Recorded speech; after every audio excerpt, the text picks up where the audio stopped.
Merciless Ice Cream presents Behind Woods Shakti Street, supported by Nandinath Gmart.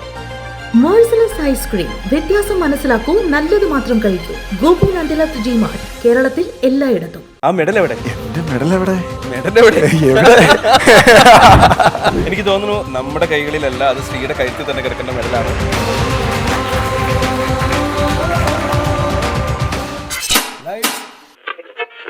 Rolling action. Eiffel ടവറിന്റെ മുൻപിൽ മുണ്ടും മടക്കി നിന്ന മലയാളി കരുത്ത് വരുന്നു. ശ്രീജേഷ്.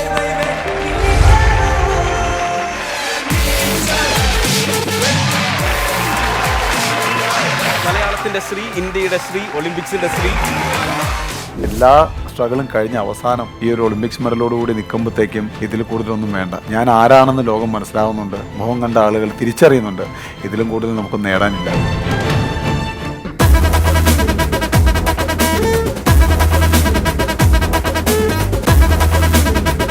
ഹോക്കി എന്ന് പറഞ്ഞാൽ എളുപ്പമുള്ള പരിപാടി ഒന്നുമില്ല. ഇപ്പോൾ കണ്ടില്ലേ, നിങ്ങൾ ഗ്രിപ്പ് പിടിച്ച് ഇത് കുനിഞ്ഞ് നിന്ന് കളിച്ച് ഓടണം. ഒരു ആസ് എ പ്ലെയർ കുറച്ച് ടഫായിട്ടുള്ളൊരു ഈവൻ്റ് ആണ്. അപ്പോൾ ഞാൻ ചെന്നു ആദ്യം ഡ്രിബിളിംഗ് ഒക്കെ പഠിച്ചു, നടക്കില്ല. കാരണം ഒന്ന് തടി, ഓടാനൊന്നും പറ്റില്ല. അപ്പോഴാണ് കുറച്ച് ഗോൾ കീപ്പേഴ്സ് ഇവരൊക്കെ സൈഡിൽ നിന്ന് ഇങ്ങനെ കിക്കിങ് ചെയ്യുന്നു. അപ്പോൾ ഞാൻ നോക്കി ഈ സംഭവം കൊള്ളാം.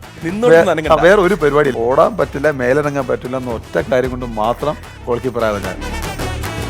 ഇപ്പൊ ബ്രിട്ടനൊക്കെ നമ്മുടെ അടുത്ത് കളിക്കുന്ന സമയത്തുള്ള ഒരു ആറ്റിറ്റ്യൂഡിന്റെ കാര്യം പറഞ്ഞല്ലോ, എപ്പോഴാണ് നമുക്ക് അങ്ങനെ ഒന്ന് എത്താൻ പറ്റുക? പാകിസ്ഥാനോട്ടുള്ള എല്ലാ മാച്ചും കണ്ടാൽ മതി. നമ്മൾ അതിനേക്കാളും വലുതാണ്. കാരണം ഒരു ചെറിയ പ്രൊവക്കേഷൻ മതി, എന്തെങ്കിലും ഒരു ചെറിയ കാര്യം കിട്ടിക്കഴിഞ്ഞാൽ അവിടെ അടി വീഴും. ഇന്ത്യയും പാകിസ്ഥാനും മാച്ച് നടക്കുന്നു, അതിനകത്തൊരു ഡെലിബറേറ്റ് ഫൗള് പാകിസ്ഥാൻകാരൻ കാണിച്ചു. ഫൗൾ ചെയ്തത് മാത്രമല്ല, പുഷ് ചെയ്യുകയും ചെയ്തു. പിന്നെ അവിടെ അടിയായിരുന്നു, അടിച്ചു. ഞാൻ കണ്ടതിൽ വെച്ച് ഏറ്റവും വയലൻസ് കൂടിയിട്ടുള്ളൊരു സംഭവമായിരുന്നു. ഒളിമ്പിക്സിലെത്തി, ആദ്യ ഒളിമ്പിക്സ് 2012 അവിടെ ചെന്ന് കഴിഞ്ഞപ്പോഴത്തേക്കും നമ്മുടെ ഏറ്റവും ആദ്യത്തെ സന്തോഷമാണത്. അതായത് ഞാൻ ഒളിമ്പ്യനായി എന്നൊരു സന്തോഷം. പക്ഷെ അതിന്റെ ഭാരം മനസ്സിലായത് കഴിഞ്ഞിട്ട് വന്നപ്പോഴാണ്. 2012 ഒളിമ്പിക്സിലെ 6-7 കളിയില് 7 ഞങ്ങൾ തോറ്റു. നാണം കേട്ടാ വന്നേ. അപ്പൊ ഭയങ്കര വലിയ ഹ്യൂമിലേഷൻ ആയിരുന്നു. കാരണം നമുക്ക് ചില സമയത്ത് തോന്നിപ്പോ നമ്മളെന്താ തെറ്റ് ചെയ്തിട്ടാ വന്നേ. ഇന്ത്യയിലെ 140 കോടി ജനതയുടെ സ്വപ്നങ്ങളെ ഒരു വലയ്ക്ക് മുൻപിൽ കൈയും വിരിച്ചു നിന്ന് കാത്തൊരാൾ. മെഡൽ നേട്ടത്തിന്റെ തിളക്കത്തിൽ ഈഫൽ ടവറിന്റെ മുൻപിൽ മുണ്ടും മടക്കി നിന്ന മലയാളി കരുത്ത് വരുന്നു. Sreejesh. Look at me, you can call me the mass disaster. I'm a monster, never ever read my chapter. I'm a gangster, God is my freaking banker. Money's the master, but that's not what I'm running after. Mr. Pugangal kondirukkum naan oruvan. Indha ulagathila yaar endum pagaivan. Naan oru thani padai, naane endum thalaivan. Naan endum thani oruvan. தனி ஒருவன் நினைத்து விட்டார், இந்த உலகத்தில் தடைகள் இல்லை. தனி ஒருவன். Merciless Ice Cream presents Behind Woods Shakti Street, supported by Gobu Nandinath Gmart. Welcome Sri. Thank you very much. Thank you. നമുക്ക് ആദ്യം തന്നെ കളി അറിയാത്ത ഞാൻ ഹോക്കി സ്റ്റിക്ക് പിടിച്ചിരിക്കുക എന്ന് പറയുന്നതിന്റെ മാപ്പ് ഞാൻ ഏറ്റവും ആദ്യമേ തന്നെ ശ്രീയുടെ അടുത്ത് ചോദിക്കുകയാണ്.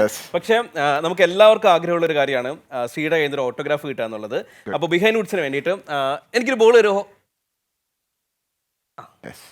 യെസ്, നല്ല വെളുത്ത പന്താണ്.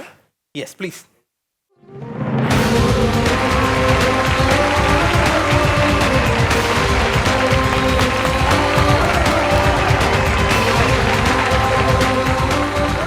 മലയാളിയെ സംബന്ധിച്ചിടത്തോളം ഏറ്റവും ഒരു അഭിമാനത്തിൻ്റെ ഒപ്പാണ്. സാധാരണ ആളുകളൊക്കെ പറയാറുണ്ട്, നിങ്ങളുടെ ഒപ്പ് എപ്പോഴാണ് ഓട്ടോഗ്രാഫായിട്ട് മാറുന്നത് ആ സമയത്താണ് നിങ്ങളുടെ ജീവിതത്തിൻ്റെ വിജയം നിങ്ങൾക്ക് തന്നെ കൃത്യമായിട്ട് മനസ്സിലാവാന്ന്. ശ്രീ അങ്ങനെ ജീവിതത്തിൻ്റെ വിജയം കൃത്യമായിട്ട് മനസ്സിലാക്കി നിൽക്കുന്നൊരു സമയത്ത് കൂടിയാണ്. ഇത് കേവലം ഒപ്പല്ല, ഇതൊരു ഓട്ടോഗ്രാഫാണ്. നമുക്ക് എല്ലാവർക്കും ഹൃദയത്തിൽ സൂക്ഷിക്കാനുള്ളൊരു ഓട്ടോഗ്രാഫാണ്.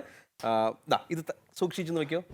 ശ്രീ, മലയാളത്തിന്റെ ശ്രീ, ഇന്ത്യയുടെ ശ്രീ, ഒളിമ്പിക്സിന്റെ ശ്രീ എന്നൊക്കെയാണ് ഇപ്പോൾ ഏറ്റവും അധികം നമ്മൾ കേട്ടുകൊണ്ടിരിക്കുന്നത്. എപ്പോൾ പേപ്പർ തുറന്നാലും, എപ്പോൾ TV വെച്ചാലും, എപ്പോൾ റേഡിയോ കേട്ടാലും ഒക്കെ ഈ ശ്രീ മുഖമാണ് ഇങ്ങനെ തെളിഞ്ഞു നിൽക്കുന്നത്. എങ്ങനെയുണ്ട്? ഏറ്റവും ആദ്യം ചോദിക്കട്ടെ, ഇതിൻ്റെ ഒരു സന്തോഷവും അല്ലെങ്കിൽ ഈ സന്തോഷത്തിലൂടെ കടന്നു പോകുന്ന സമയത്തുള്ള ശ്രീയുടെ അവസ്ഥ എന്താണ്? എല്ലാവർക്കും നമസ്കാരം. ശരിക്കും പറഞ്ഞാൽ വളരെ സന്തോഷമുണ്ട്. കാരണം വെച്ച് കഴിഞ്ഞാൽ ഒരു കരിയർ തുടങ്ങുമ്പോൾ, സ്പോർട്സിൻ്റെ കരിയർ തുടങ്ങുമ്പം ഒത്തിരി കഷ്ടപ്പാടിലൂടെയാണ് ഒരു സ്പോർട്സ് പേഴ്സൺ കടന്നു വരുന്നത്. ഇവിടെ കളിക്കുന്ന എല്ലാവർക്കും അറിയാം. അത് കഴിഞ്ഞ് നമ്മൾ എലൈറ്റ് ലെവലിലേക്ക് എത്തുന്നു, ഇൻ്റർനാഷണൽ കളിക്കാൻ തുടങ്ങുന്നു. ഒരു റെക്കഗ്നീഷൻ കിട്ടി വരാൻ സമയമെടുക്കും. കാരണം പ്രത്യേകിച്ച് ഒരു ടീം ഈവൻ്റ് ആകുമ്പോൾ. അപ്പം അങ്ങനെ അതും പ്രത്യേകിച്ച് ഹോക്കിയിൽ ഗോൾ കീപ്പർ എന്ന് പറയുമ്പോൾ അറിയാം, നമ്മുടെ മുഖം ആരും കാണുന്നില്ല. അപ്പം ആ ഒരു മുഖം പുറത്തേക്ക് വരാനും ആളുകൾ മനസ്സിലാക്കാനും ആയിട്ട് കുറേ സമയമെടുത്തു. പക്ഷേ എല്ലാ സ്ട്രഗിളും കഴിഞ്ഞ അവസാനം ഈ ഒരു ഒളിമ്പിക്സ് മെഡലോടുകൂടി നിൽക്കുമ്പോഴത്തേക്കും ഇതിൽ കൂടുതലൊന്നും വേണ്ട. കാരണം ഭായി ഇപ്പോൾ പറഞ്ഞ പോലെ ന്യൂസ് പേപ്പറിലാണെങ്കിലും മീഡിയാസിലാണെങ്കിലും ഞാൻ ആരാണെന്ന് ലോകം മനസ്സിലാവുന്നുണ്ട്, മുഖം കണ്ട ആളുകൾ തിരിച്ചറിയുന്നുണ്ട്.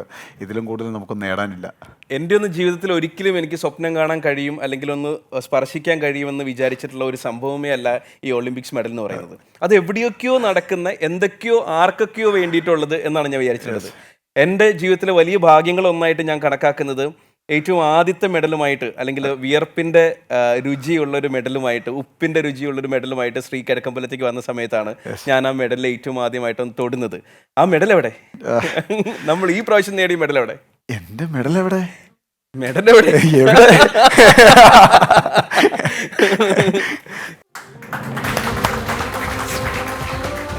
ഇതാണ് ആ മെഡൽ. യെസ്, എനിക്ക് തോന്നുന്നു ഈ മെഡൽ നമ്മുടെ കൈകളിലല്ല, അത് ശ്രീയുടെ കഴുത്തിൽ തന്നെ കിടക്കേണ്ട മെഡലാണ്. ഒന്ന് നമുക്ക് വേണ്ടി.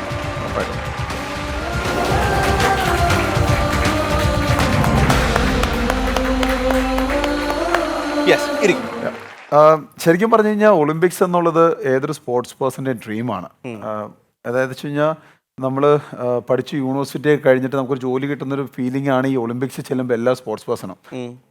കാരണം വെച്ച് കഴിഞ്ഞാൽ എല്ലാവരും ചെറുപ്പത്തിലാക്കുന്നത് ഒളിമ്പിക്സ് എന്തോ വലിയ സംഭവമാണ് അല്ലേ, നമ്മളെല്ലാം ഹൈപ്പ്. ഇപ്പം ചേട്ടൻ പറഞ്ഞ പോലെ ഇതൊരു വലിയ സംഭവമാണെന്നാണ് എല്ലാവരും. ചേട്ടൻ വിളിച്ചത് ഇരിക്കട്ടെ, ശ്രീക്ക് പ്രായം കുറയ്ക്കാനുള്ള എന്തെങ്കിലും പരിപാടി ഉണ്ടെങ്കിൽ അത് വേണ്ട.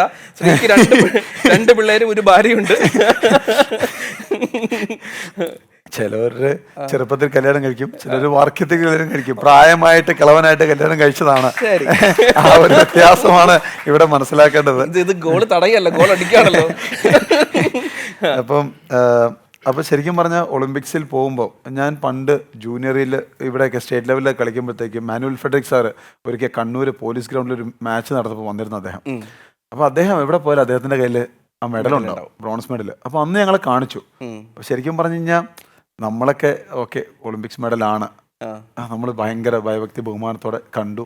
കാരണം നമുക്കറിയാം, ഞാനൊന്നും ചിന്തിക്കാത്തൊരു കാര്യമാണ് ഒളിമ്പിക്സ് എന്നൊരു കാര്യം. എൻ്റെ ഒന്നും ലൈഫിൽ ഞാൻ ചിന്തിച്ചിട്ട് പോലുമില്ല. അപ്പം അന്ന് കണ്ടു, ഭയങ്കര സന്തോഷം. അദ്ദേഹത്തെ ഒരു അത്ഭുത മനുഷ്യനെ പോലെ കണ്ടു. അത് കഴിഞ്ഞ് പോകുന്നു, കളിക്കുന്നു, ഒളിമ്പിക്സിലെത്തി. ആദ്യ ഒളിമ്പിക്സ് 2012. അപ്പം ഒളിമ്പിക്സിലെത്തി കഴിഞ്ഞപ്പോഴത്തേക്കും അവിടെ ചെന്ന് കഴിഞ്ഞപ്പോഴത്തേക്കും നമ്മുടെ ഏറ്റവും ആദ്യത്തെ സന്തോഷമാണത്. അതായത് ഞാൻ ഒളിമ്പ്യനായി എന്നൊരു സന്തോഷം. മെഡൽ എന്നുള്ളത് അപ്പോഴും ചിന്തയിലില്ല.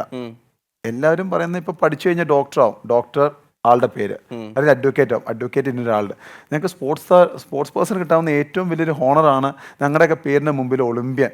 അത് നമ്മളായിട്ട് സ്വന്തമായിട്ട് അധ്വാനിച്ച് മേടിക്കുന്ന ഒരു പേരാണ്, ഒരു ഇനീഷ്യലാണ്.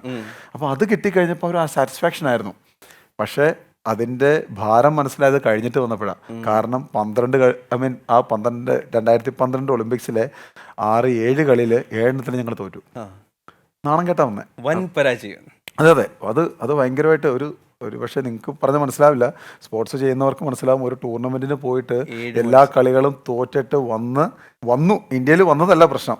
ഇന്ത്യയിൽ വന്നു കഴിയുമ്പോൾ ഒരു ഫെലിസിറ്റേഷൻ സെറമണീസ് ഉണ്ട്, അത് ഡൽഹിയിൽ വെച്ചിട്ടാണ്. അപ്പോൾ എല്ലാ മിനിസ്റ്റേഴ്സും എല്ലായിടത്തും കൊണ്ടുപോകുന്നു, നമ്മൾ ഫെലിസിറ്റേറ്റ് ചെയ്യുന്നു. അപ്പം അങ്ങനെ പറഞ്ഞാലും കുഴപ്പമില്ലായിരുന്നു. ഇത് ഏറ്റവും വലിയ രസം, ഞങ്ങൾ ഈ മെഡലിസ്റ്റ് ഏറ്റവും മുമ്പിലിരിക്കും. അത് കഴിഞ്ഞ് അച്ചീവ്മെന്റ്സ് ചെയ്തവരെ 2, 3, 4 സ്ഥാനങ്ങൾ, 5 സ്ഥാനങ്ങളും അതിലായി ഞങ്ങൾ ഏറ്റവും പുറകിലാണ്. അതിനുശേഷം ഇവിടെ നിന്ന് ആര് സംസാരിച്ചാലും ഏറ്റവും പുറകിലേക്ക് ഏറ്റവും ആദ്യം നോക്കുന്നത് ദേ വന്നിരിക്കുന്ന ഹോക്കി ടീം. 12 രാജ്യങ്ങളുള്ളിടത്ത് 12ാം സ്ഥാനത്ത് വന്നു. ഇനി വല്ല 16 ആയിരുന്നെങ്കിൽ 16 or 18 ആയെന്ന് പറഞ്ഞിട്ട്. അപ്പം ഭയങ്കര വലിയ ഹ്യൂമിലേഷൻ ആയിരുന്നു. കാരണം നമുക്ക് ചില സമയത്ത് തോന്നിപ്പോൾ നമ്മളെന്താ തെറ്റ് ചെയ്തിട്ടാണ് വന്നതെന്ന്. അതായത് ഒളിമ്പിക്സിന് പോവുക എന്നുള്ളത് ഒരു രാജ്യത്ത് നിന്ന്, നമ്മുടെ ഇന്ത്യയിൽ നിന്നും പോകുന്നത് മാക്സിമം 120 പേരായിരിക്കും. അപ്പം അതിനകത്തൊരാളായി പോയതിൻ്റെ അഭിമാനത്തോടു കൂടി വന്ന ഞങ്ങൾ അത് എന്തോ കുറ്റം ചെയ്ത് വന്നു പോലെയായിരുന്നു ആ സമയത്ത്. അത് കഴിഞ്ഞു 2016 ഒളിമ്പിക്സിന് പോയി. 2016 ഒളിമ്പിക്സിന് പോയപ്പോൾ ഞാനായിരുന്നു ക്യാപ്റ്റൻ. അപ്പം ഒരു ചെറിയൊരു പ്രതീക്ഷയോടെയാണ് പോകുന്നത്. ശരി, നമുക്ക് സെമിയിൽ വരെ എത്താൻ പറ്റും, ഒരു മെഡൽ എങ്ങാനും ഒന്ന് ടച്ച് ചെയ്യാമെന്ന്. അപ്പോഴും പല കാര്യങ്ങളും പഠിക്കാനുണ്ട് കേട്ടോ ഇതിന്നൊക്കെ. വെച്ച് കഴിഞ്ഞാൽ 2012 ഒളിമ്പിക്സ് കളിച്ചപ്പോഴത്തേക്കും ഒളിമ്പ്യനാകാൻ വേണ്ടി പോയി. 2016 ചെന്നപ്പോഴത്തേക്കും മെഡൽ എങ്ങനെയെങ്കിലും കിട്ടുമോ എന്ന് നോക്കാൻ വേണ്ടി പോയി.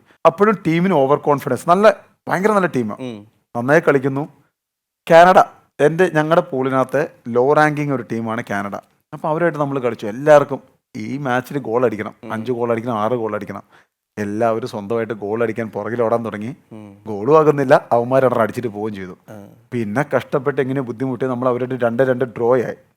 ആ ഒരു 2 പോയിന്റ് നഷ്ടമായതോടെ നമ്മുടെ ക്വാർട്ടർ ഫൈനലിൽ ഏറ്റവും ടഫായിട്ടുള്ള ബെൽജിയത്തിൻ്റെ കൂടെ വീണു. ആ 2016 ഒളിമ്പിക്സിൽ ബെൽജിയമാണ് ഫൈനൽസ് കളിച്ചത്. അതോടെ ക്വാർട്ടർ ഫൈനലോടെ ഞങ്ങളുടെ സ്വപ്നം തീർന്നു. പിന്നെ 2020 ഒളിമ്പിക്സ് ആയിരുന്നു, 21 നടന്നു. അപ്പോഴാണ് കാര്യങ്ങളൊക്കെ ഒന്ന് മാറി തുടങ്ങിയത്. കാരണം ഒരു ഒളിമ്പിക്സ് തോറ്റു, രണ്ടാമത്തേൽ ചെറിയ ടീമായിട്ട് നമ്മൾ ഡ്രോ ചെയ്തുകൊണ്ട് ടഫ് ടീമിനെ കിട്ടി. ഇത്തവണ എല്ലാവർക്കും കാര്യങ്ങൾ അറിയാം, എന്ത് ചെയ്യണം, എങ്ങനെ ചെയ്യണം. അപ്പോൾ ഞങ്ങളൊരു 3-4 സീനിയേഴ്സ് എല്ലാവരും പറഞ്ഞു കൊടുത്തു, മക്കളെ ആദ്യത്തെ വർഷം ഇതാണ് പറ്റിയത്, എക്സൈറ്റഡ് ആവരുത്, ഒളിമ്പ്യൻ ആവണതല്ല ഇമ്പോർട്ടൻറ്റ്, വിൻ ചെയ്യുന്നത് ഇമ്പോർട്ടൻ്റ് ആണ്. ചെറിയ ടീമിനെ ഈസിയാക്കി എടുക്കുകയേ ചെയ്യരുത്. ആദ്യത്തെ അവസരത്തിൽ ഗോളടിച്ച് നോക്കുക. എല്ലാം കറക്റ്റായി പോയി. ആദ്യത്തെ മാച്ച് ജയിച്ചു. രണ്ടാമത്തെ മാച്ച് വന്നപ്പോഴത്തേക്കും ഓസ്ട്രേലിയക്കാരന്മാർ എടുത്തിട്ടടിച്ചു. 6 ഗോളോ 7 ഗോളം കണ്ട് വാങ്ങി ആ ഒരു മാച്ചിൽ. പക്ഷെ എന്നാലും പ്രശ്നമില്ല, അടുത്ത മാച്ച് എന്നുള്ള രീതിയിൽ പിന്നെ അർജൻറ്റീനനെ 2-1 തോൽപ്പിക്കുന്നു. അതിനുശേഷം സ്പെയിനെ നമ്മൾ തോൽപ്പിക്കുന്നു. നമ്മൾ ക്വാർട്ടർ ഫൈനലിൽ ക്വാളിഫൈ ചെയ്യുന്നു. ബ്രിട്ടനായിട്ട് വീണ്ടും വരുന്നു. ബ്രിട്ടൻ എന്ന് പറഞ്ഞാൽ അവർക്കറിയാം, അവർ ഭയങ്കര ഇതാണ്, എന്താ പറയുക, ഭയങ്കര നമ്മളെയൊക്കെ ഭരിച്ചിട്ടുള്ള ആൾക്കാരെന്നുള്ള രീതിയിലാണ്. യെസ്, അവരങ്ങനെയാണ് നമ്മുടെ അടുത്തെല്ലാം ബിഹേവ് ചെയ്യുന്നത്. അപ്പോൾ അവർ മാക്സിമം ട്രൈ ചെയ്യുന്നു. നമ്മളെങ്ങനെയൊക്കെയോ 2-1 അവരെ പിടിച്ചിട്ടു. നമ്മൾ സെമിയിലെത്തി. Again Belgium. പക്ഷേ എന്നാലും ബെൽജിയം വന്നപ്പോഴത്തേക്കും നമുക്കൊരു ഡൗട്ടായി. പക്ഷേ എന്നാലും നമ്മൾ നന്നായി കളിച്ചു കേട്ടോ. നമ്മൾ ഒരു 4-2 ആയിരുന്നു സ്കോർ. പിന്നെ അത് ഗോൾ കീപ്പർ മാറി കഴിഞ്ഞപ്പോഴത്തേക്ക് 5-2 ആയിട്ട് നമ്മൾ തൂക്കുകയോ ചെയ്തത്. പക്ഷേ എന്ന് പറഞ്ഞാലും അതിൽ നിന്ന് പഠിച്ചൊരു കാര്യം, നമുക്ക് സെമി വരെ എത്താൻ പറ്റുമല്ലോ എന്നൊരു ധൈര്യം കിട്ടി. എക്സാക്ട്ലി. അത് കഴിഞ്ഞ് ജർമ്മനി ആയിട്ടുള്ള ഒരു മാച്ച്, ലൂസേഴ്സ് ഫൈനൽ, ബ്രോൺസ് മെഡലിനുള്ള മാച്ച്. ലൂസേഴ്സ് ഫൈനൽ വെച്ച് കഴിഞ്ഞാൽ ഏറ്റവും ഇമ്പോർട്ടൻ്റ് എന്താ വെച്ച് കഴിഞ്ഞാൽ ഫൈനലിൽ കയറി കഴിഞ്ഞാൽ നമുക്കൊരു മെഡൽ ഉറപ്പാണ്. അപ്പോൾ ഭയങ്കര കംഫർട്ടബിൾ ആയിട്ട് നമുക്ക് ആ മാച്ചിന് വേണ്ടി പോകാൻ പറ്റും. പക്ഷേ ലൂസേഴ്സ് ഫൈനൽ എന്ന് പറയുമ്പോഴത്തേക്കും ഭയങ്കര ടഫാണ്. കാരണം വെച്ച് കഴിഞ്ഞാൽ മെഡൽ കിട്ടുന്നവന് സന്തോഷം, മെഡൽ കിട്ടാത്തവനും ഒന്നുമില്ലാണ്ട് തിരിച്ചു പോകും. അപ്പം ലൂസേഴ്സ് ഫൈനലിൽ ചെന്നപ്പോഴത്തേക്കും ടഫായിരുന്നു മാച്ച്. അവർ ഗോളടിക്കുന്നു, നമ്മൾ ഗോളടിക്കുന്നു, അവർ ഗോളടിക്കുന്നു, നമ്മൾ ഗോളടിക്കുന്നു. അവസാനം ഒരു 5-4 നിൽക്കുന്നു. ഒരു 0.06 സെക്കൻഡിൽ ഒരു പെനാൽറ്റി കോർണർ വരുന്നു. അത് ഞാൻ സേവ് ചെയ്യുന്നു. വീണ്ടും പറഞ്ഞ പോലെ ഇന്ത്യയിലുള്ള ആൾക്കാരെ ഒരു 40 സെക്കൻഡിൽ ഇന്ത്യൻ ടീമിൻ്റെ ഗോൾ കീപ്പർ ആരെന്ന് സെർച്ച് ചെയ്യുന്നു. കാരണം വെച്ച് കഴിഞ്ഞാൽ ഇപ്പം മോഡേൺ ഹോക്കിയിലെ റൂളുണ്ട്, പെനാൽറ്റി കോർണർ കിട്ടിക്കഴിഞ്ഞാൽ ഒരു 40 സെക്കൻഡ് നമുക്ക് തരും നമ്മുടെ പ്രൊട്ടക്ഷൻ ഗിയർ വെക്കാൻ വേണ്ടി.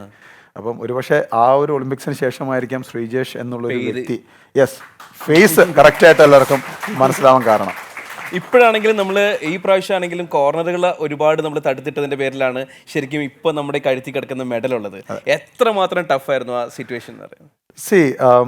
ഇത്തവണത്തേല് കുറച്ചുകൂടെ ഒരു പ്രതീക്ഷ കൂടിയതായിരുന്നു. നമ്മൾ കഴിഞ്ഞ പ്രാവശ്യത്തെ പോലെ അത്ര പ്രഷറല്ല. ഇത്തവണത്തെ പ്രഷർ എന്ന് പറഞ്ഞാൽ ഗോൾഡോ സിൽവറോ, അതാണ് പ്രഷർ. പെനാൽറ്റി കോർണർ എന്ന് പറഞ്ഞാൽ ഇത്തവണ നമ്മളെല്ലാം ഹോക്കിയിൽ ഇവിടെയുള്ള എല്ലാവർക്കും അറിയാം, ഹോക്കി ഫാൻസ് ആണ് എല്ലാവരും. അപ്പം പെനാൽറ്റി കോർണർ ഭയങ്കര ഇമ്പോർട്ടൻ്റ് ആണ്. അത് നമുക്കാണെങ്കിലും ഓപ്പോസിഷൻ ആണെങ്കിലും. എൻ്റെ ടീമിൽ അമിത് രോഹിദാസ് എന്ന് പറഞ്ഞൊരു പ്ലെയർ ഉണ്ട്. അവനെ വേണമെങ്കിൽ ഒരു പകുതി വാളെന്ന് വിളിക്കാം. അതായത് ഇടതുവശത്ത് ലെഫ്റ്റ് സൈഡിലൊരു ഏരിയ മൊത്തം അയാൾ കവർ ചെയ്യും. അത് എത്ര അടി കൊണ്ടാലും അയാൾ അവിടെ ബോൾ വിടത്തില്ല. അപ്പം എന്നെ സംബന്ധിച്ചോളം ആ ഒരു പ്ലെയർ പ്ലസ് എൻ്റെ ഡിഫൻസ് ഒത്തിരി ഹെൽപ്പ് ചെയ്തിട്ടുണ്ട്. ഞങ്ങൾ ഏകദേശം ഈ ഒരു ടൂർണമെൻറ്റിൽ more than 50 penalty corners concede ചെയ്തിട്ടുണ്ട്. അതിനകത്ത് ഞങ്ങൾ അതിൻ്റെ ഏകദേശം ഒരു 3-4 ഗോൾ മാത്രമേ വാങ്ങിയിട്ടുള്ളൂ. എപ്പോഴും മത്സരത്തിന് ഇറങ്ങുമ്പോൾ അല്ലെങ്കിൽ ഈ പ്രാവശ്യം മത്സരത്തിന് ഇറങ്ങുന്ന സമയത്ത് ശ്രീനെ ശ്രദ്ധിച്ചിട്ടുള്ളവർക്കറിയാം, ഒരു ചിരിയുമായിട്ടാണ് ശ്രീ മത്സരത്തിലേക്ക് ഇറങ്ങിയത്. ഞാനും ക്യാപ്റ്റൻ കൂളടാ, ഞാൻ ഇപ്പൊ ക്യാപ്റ്റൻ അല്ലെങ്കിൽ മുമ്പ് ഉണ്ടായിരുന്ന സമയം മുതൽക്ക് ഞാൻ ക്യാപ്റ്റൻ കൂളാണ് എന്ന് പറയുന്ന ഒരു ആറ്റിറ്റ്യൂഡ് തന്നെയാണ് ശ്രീക്ക് എപ്പോഴും ഉള്ളത്. ഇത്തവണത്തെ സ്പെഷ്യൽ ഉണ്ടായിരുന്നു. കാരണം മുമ്പിലത്തെ കളിക്കാൻ പോകുമ്പോൾ ഞാൻ സാധാരണ ചിരിച്ചു നിൽക്കുന്ന ആളല്ല ഗ്രൗണ്ടിൽ. നല്ല ചീത്ത വിളിക്കും, ഭയങ്കര ഷൗട്ട് ചെയ്യും, വെച്ച് കഴിഞ്ഞാൽ അഗ്രസീവായിട്ട് കളിക്കുന്ന ഒരു പ്ലെയറാണ്. അപ്പം ഇത്തവണ പോകുമ്പോൾ ഓരോ മാച്ചിനും ഞാൻ പുറകോട്ട് കൗണ്ട് ചെയ്യായിരുന്നു. അതായത് എൻ്റെ കരിയറിൻ്റെ അവസാനത്തെ എന്താ പറയുക 8 മാച്ച്, അതെ 8 മാച്ച് എന്നുള്ള രീതിയിലാണ് പോയിക്കൊണ്ടിരിക്കുന്നത്. അപ്പോൾ ഓരോ മാച്ചിന് പോകുമ്പോഴും ഞാനത് മൈനസ് ചെയ്യും, ഗ്രൗണ്ട് എൻജോയ് ചെയ്യും, അറ്റ്മോസ്ഫിയർ നോക്കും, സ്ക്രീൻഷോട്ട് എടുക്കും മനസ്സിൽ. യെസ്, സത്യമായിട്ടും. കാരണം ഓരോ മൊമെന്റ്സ് നമുക്ക് മെമ്മറീസിലേക്ക്, ഇനിയുള്ള കാലഘട്ടത്തിലേക്ക് അതാണല്ലോ ഓർമ്മകൾ.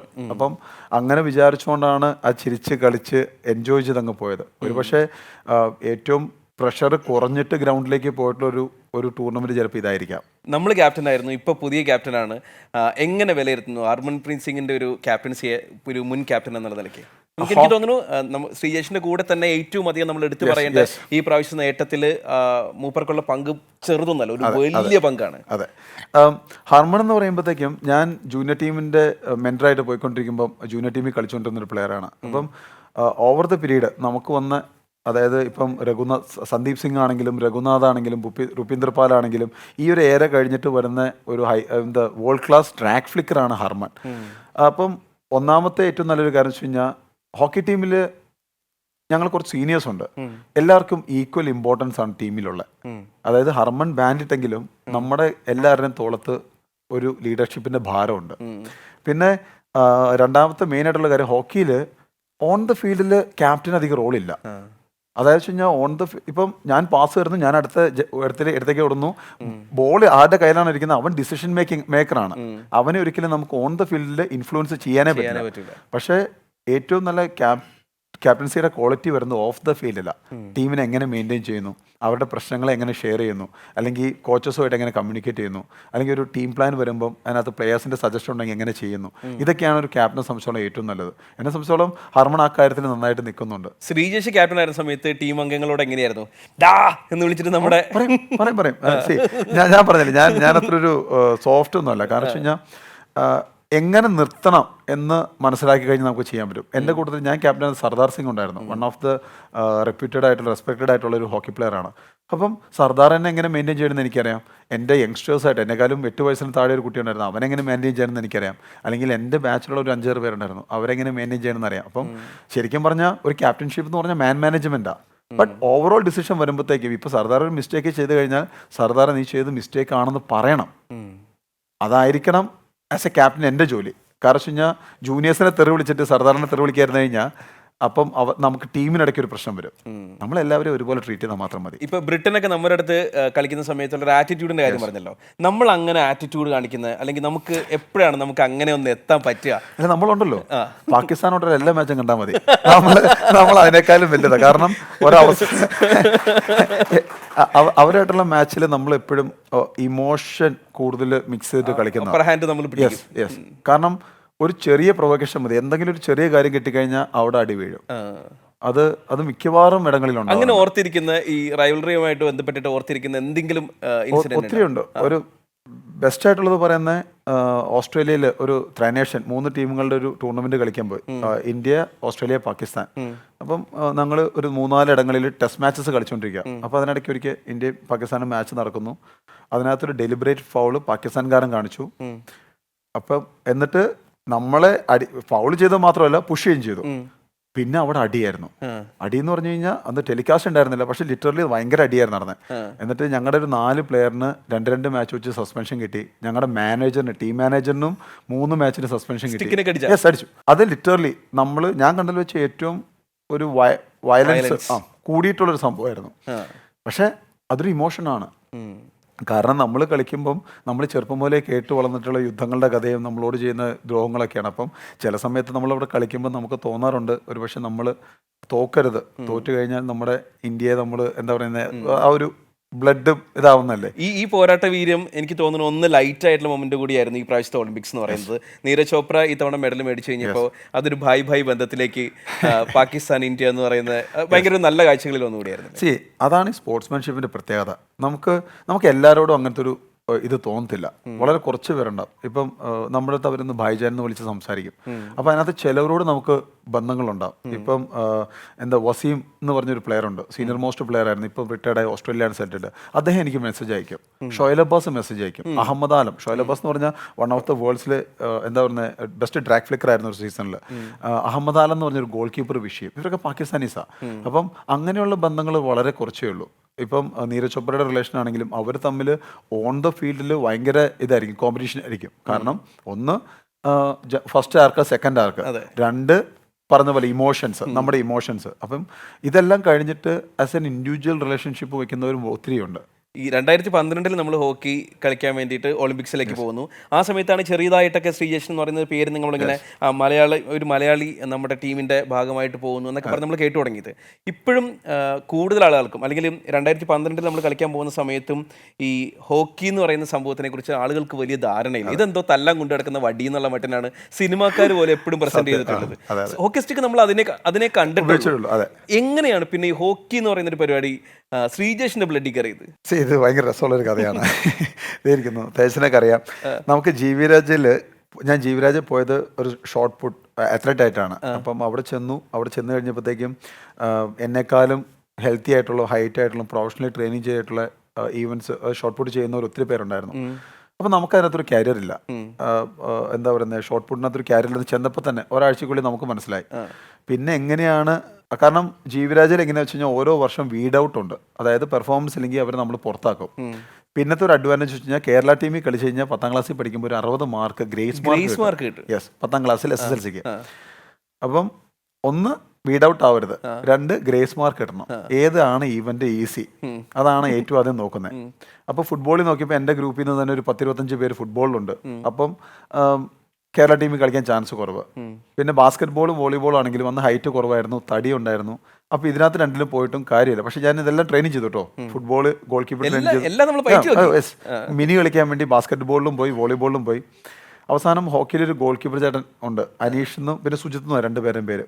ഇവർ 2 പേരെയും കണ്ടു. അവർ ദിവസം ഇങ്ങനെ ഇത് സംസാരിക്കുവാണ്, ശ്രീ ഇങ്ങനെ ഹോക്കിയിലേക്ക് വാ, ഹോക്കി നമ്മൾ ബെസ്റ്റ് സ്കൂൾസ് ജയിക്കും, അങ്ങനെയാണെങ്കിൽ നമ്മൾ ഡൽഹി പോയി കളിക്കും, അങ്ങനെയാണെങ്കിൽ നിനക്ക് 60 മാർക്ക് കിട്ടും.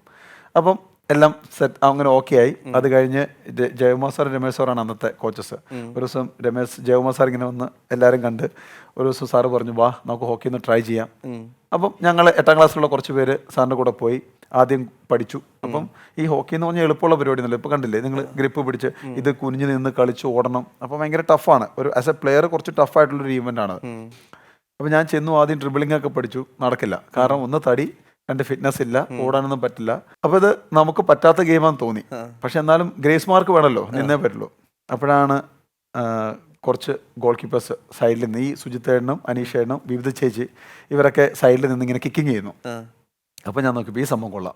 കാരണം പാഡൊക്കെ കെട്ടുന്നു, ഒരു കോർണറിൽ നിൽക്കുന്നു, ബോൾ ചുമ്മാ കിക്ക് ചെയ്യുന്നു, വേറെ ഒരു പരിപാടിയില്ല, ഓടണ്ട, കഷ്ടപ്പെടണ്ട, വേറൊരാളുടെ ഒരു കോമ്പറ്റീഷനിലോ ഒന്നുമില്ല. അപ്പോൾ ഈസിയസ്റ്റ് വേ ഏതാണ്? Goal keeper. അങ്ങനെയാണ് ഈ ഗോൾ കീപ്പർ ആയത്, സത്യമായിട്ട്. അല്ലാണ്ട് ഇതിന്റെ ഫ്യൂച്ചറോ ഇതിനകത്ത് എന്തെങ്കിലുമൊക്കെ ആവുന്നൊന്നും പ്രതീക്ഷിച്ചിട്ടില്ല. ഓടാൻ പറ്റില്ല, മേലിറങ്ങാൻ പറ്റില്ല എന്ന ഒറ്റ കാര്യം കൊണ്ട് മാത്രം ഗോൾ കീപ്പർ ആയത് ഞാൻ. പിന്നെ എപ്പോഴാണ് ഈ നമ്മുടെ ഗോൾ പോസ്റ്റിന്റെ അത്രയും വലിയ കൈകൾ ശ്രീക്ക് വരുന്നത്? ശരിക്കും പറഞ്ഞാൽ ആദ്യം തുടങ്ങിയപ്പം രസമാണെങ്കിലും ഇതിന്റെ ബുദ്ധിമുട്ട് മനസ്സിലായത് പിന്നെയാണ്. കാരണം ജയകുമാർ സാർ, രമേശ് സാർ ആദ്യം പ്ലേയേഴ്സിനെ ഒന്ന് മെരുക്കിയെടുത്തിട്ട് പിന്നെ ഗോൾ കീപ്പറിലേക്ക് കൈ വെക്കാന്ന് പറഞ്ഞ് മാറ്റി വെച്ചേക്കുമായിരുന്നു. ഇത് കഴിഞ്ഞപ്പോഴാണ് ആലോചിച്ചത്, ഇവന്മാര് ഈ ഷൂ ഇട്ടും സ്റ്റിക്കും പിടിച്ച് ഓടുന്ന കാര്യങ്ങളെല്ലാം ഞങ്ങൾ ഈ പാഡിട്ട് ചെയ്യണമായിരുന്നു. അപ്പൊ പെട്ടു, സത്യമായിട്ട് അപ്പൊ പെട്ടു, മല ചുമക്കുന്നു, അതാണ് അവസ്ഥ. പിന്നെ ഇത് വെച്ച് ഗ്രൗണ്ടിൽ ചുറ്റും ഓടണം, ഈ പാഡിട്ട് ഓടണം, അത് കഴിഞ്ഞ് ഡൈവ് അടിക്കണം. അന്ന് അധികം ഈ ഇപ്പോഴത്തെ ലേറ്റസ്റ്റ് എക്യുപ്മെന്റ്സ് ഒന്നുമില്ല. അപ്പം leg guard, kicker, gloves, chest guard, abdomen guard, പിന്നെ ഒരു ഹെൽമെറ്റ്, ഇത്രയേ ഉള്ളൂ. ഇവിടെ ഫ്രീ, ഈ തുടയൊക്കെ ഫ്രീ. അപ്പം സ്ലൈഡ് ചെയ്യണം, അതായത് ഇങ്ങനെ നമ്മൾ സ്കേറ്റ് ചെയ്യുന്ന പോലെ ചെയ്യണം. അപ്പൊ അത് പെർഫെക്ഷൻ വരുന്നത് എപ്പോഴാണെന്നറിയോ? നമ്മുടെ ഈ തുടയിലെ തൊലി പോകുമ്പോഴാണ് അതിന്റെ പെർഫെക്ഷൻ വരുന്നത്. സത്യം, ഞങ്ങളൊക്കെ ഗോൾ കീപ്പേഴ്സിനെ നോക്കിയാൽ മതി, ഇവിടെയൊക്കെ ഇങ്ങനെ വട്ടച്ചോറ് പോലെ ഇങ്ങനെ കിടപ്പുണ്ടാവും. അപ്പൊ ഇതൊക്കെ ചെയ്തു തുടങ്ങിയപ്പം ദൈവമേ പെട്ടുപോയല്ലോ, വേറൊരു ഓപ്ഷൻ ഇല്ല ഇനി. സാറിൻ്റെ അടുത്ത് പറഞ്ഞും പോയി. അതെ, പിന്നെ ഗ്രൗണ്ടിൽ പോയി ഗോൾ കീപ്പിംഗ് നിൽക്കാൻ തുടങ്ങി. അപ്പോൾ വരുന്ന ബോളെല്ലാം അടിക്കാൻ തുടങ്ങും, ഗോളായി. അപ്പോൾ ഓട്ടോമാറ്റിക്കലി കളിയാക്കലുണ്ടാവുമല്ലോ, എന്ത് വാടാ. അങ്ങനെ കേട്ട് ഇവനെക്കാലം ഭേദം വല്ല കല്ലെടുത്ത് വെച്ചാൽ മതിയായിരുന്നു. ഇത് ഇവിടെയും കേട്ടിട്ടുണ്ട്, അങ്ങ് ഹിന്ദിക്കാരന്മാരൊന്നും കേട്ടിട്ടുണ്ട് ഇടയ്ക്ക്, മൊത്തം കേട്ടിട്ടുണ്ട് ഈ കാര്യമൊക്കെ. അപ്പം അങ്ങനെ കേൾക്കാൻ തുടങ്ങിയപ്പോഴാണ് ഒരു കോമ്പറ്റീഷൻ മെന്റാലിറ്റി വന്നത്. ഓക്കെ, ഇനി അടി കൊണ്ടാലും കുഴപ്പമില്ല, ഇത് കേൾക്കരുത്. അപ്പം കുറേശ്ശെ ട്രെയിനിങ് എക്സ്ട്രാ ചെയ്യാൻ തുടങ്ങി. പിന്നെ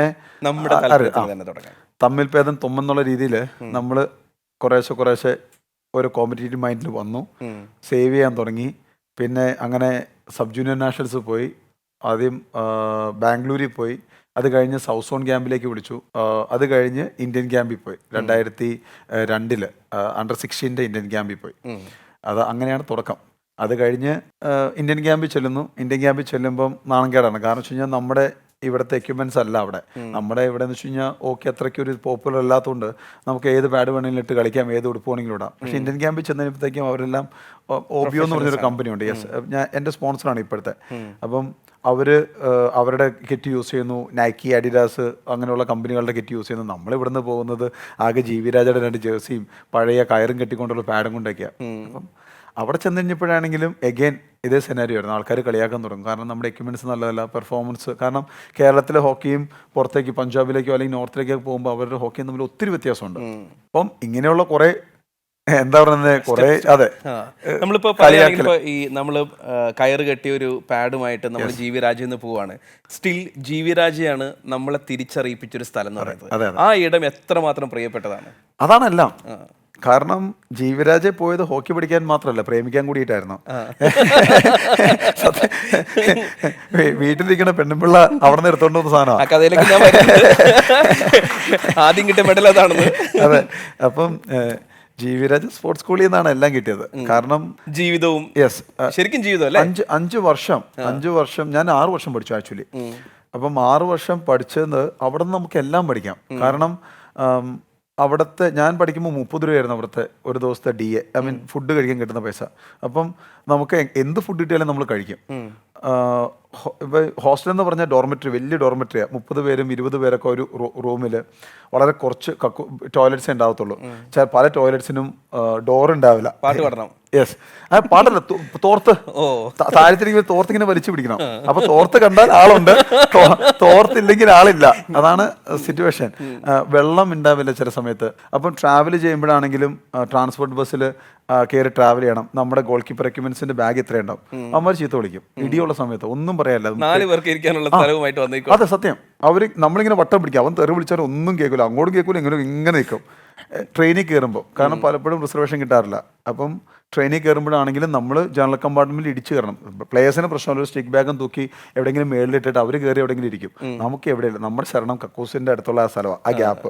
അത് നമ്മൾ റിസർവ് ചെയ്ത് നമ്മൾ പിടിച്ച് അതിനകത്ത് തള്ളി വെക്കും. നമ്മൾ ആ സൈഡിൽ എവിടെയെങ്കിലും നിൽക്കും. കാരണം അടിച്ചുകൊണ്ട് പോകരുതല്ലോ. അപ്പം ഇതൊക്കെ കഴിഞ്ഞിട്ടാണ് നമ്മൾ ജീവിക്കുന്നത്. ഈ ജീവിരാജനെ കുറിച്ച് നമ്മൾ പറയുന്ന സമയത്തെ നീ ആരടാ ഈ ജീവിരാജനെ കുറിച്ച് പറയാൻ എന്ന് പറയുന്ന മട്ടിൽ കുറച്ച് ആൾക്കാരുണ്ടാവും. ഇവിടുത്തെ അധ്യാപകരെ കുറിച്ച് ഓർക്കുകയാണെങ്കിലോ? അയ്യോ, അധ്യാപകർ വളരെ രസമാണ്. കാരണം വെച്ച് കഴിഞ്ഞാൽ 12ാം വയസ്സിൽ വീട്ടിൽ നിന്ന് പോയിട്ടാണ് ജീവിരാജ് ജോയിൻ ചെയ്യുന്നത്. അപ്പോൾ നമുക്ക് അവിടെ അമ്മയായിട്ട് നിൽക്കുന്നത് അധ്യാപകരാണ്. കാരണം നമ്മുടെ വീടാണ്. അവരുടെ കെയറിങ്ങും ടീച്ചേഴ്സ് ആണെങ്കിൽ സ്പെഷ്യലി ഒത്തിരി ടീച്ചേഴ്സ് ഉണ്ട്. ഇപ്പോൾ പേര് പറഞ്ഞാൽ പലരും മിസ്സാവും. പക്ഷേ ടീച്ചേഴ്സ് ആണെങ്കിലും ഭയങ്കര കെയറിങ് ആണ്. കാരണം 8ാം ക്ലാസ്സിൽ ചെന്നിട്ട് ആദ്യത്തെ ഒരു 4 മാസം ഞാൻ കരച്ചിലായിരുന്നു. വീട്ടിൽ നിന്ന് ആദ്യമായിട്ട് മാറി നിൽക്കുന്നതിന്റെ മാത്രമല്ല, തുണി സ്വന്തമായിട്ട് അലക്കണം, പാത്രം സ്വന്തമായിട്ട് കഴുകണം. സത്യമുള്ള കാര്യമാണ്. കാരണം വീട്ടിലാകുമ്പോഴത്തേക്ക് ഒന്നുമില്ല, വന്ന് വലിച്ചൊരു സൈഡിലേക്ക് ഇട്ടിട്ട് പോയാൽ മതി. ഇതാകുമ്പോൾ നമ്മളെല്ലാം ചെയ്യണ്ടേ. അപ്പം അങ്ങനെയൊക്കെ വന്നു കഴിഞ്ഞപ്പോഴത്തേക്കും ഭയങ്കര സ്ട്രഗിളായിപ്പോയി ആദ്യത്തെ ഒരു 3-4 മാസത്തേക്ക്. അപ്പം അങ്ങനെ വന്നു. അത് കഴിഞ്ഞപ്പോൾ ടീച്ചർമാരാണ് ഭയങ്കര കെയറിങ് തന്നത്. യെസ്, നമുക്ക് എന്തായാലും ജീവിരാജനെ കുറിച്ച് പറയുന്ന സമയത്ത്, അധ്യാപകരെ കുറിച്ച് പറയുന്ന സമയത്ത് ഇവിടെ ഓർമ്മിക്കപ്പെടേണ്ട ഒരാൾ കൂടിയുണ്ട്.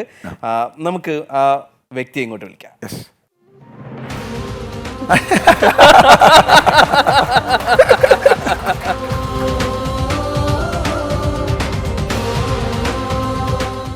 Merciless Ice Cream presents Behind Woods Shakti Street, supported by Nandinath Gmart.